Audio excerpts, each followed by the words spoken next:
इस्लामाबाद माली वसाइल की कमी के बावजूद निगरान हुकूमत ने पहले 6 माह के दौरान सबसे ज़्यादा अरकान पार्लियामेंट की स्कीमों के लिए 35 अरब रुपए जारी कर दिए।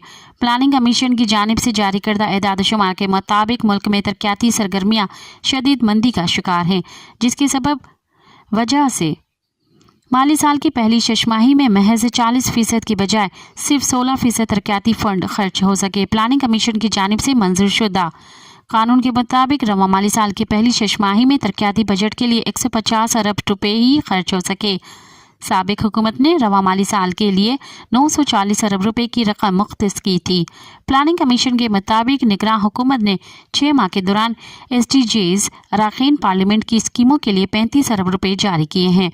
वाज़ रहे कि शहबाज शरीफ की हुकूमत जुलाई 2023 में अरकान पार्लियामेंट की स्कीमों में टोटल मुख्तस 90 अरब रुपए में से 61 अरब रुपए जारी करने की मंजूरी दी गई थी, जिसके बाद निगरान हुकूमत इलेक्शन से कबल स्कीमों के लिए 35 अरब रुपए जारी कर चुके हैं। मज़ीद ख़बरन ऐं तफ़सीलात लाइ विज़िट कयो असांजी वेबसाइट www.awamiNewsHD.com ऐं ॾिसंदा रहो अवामी न्यूज़ HD।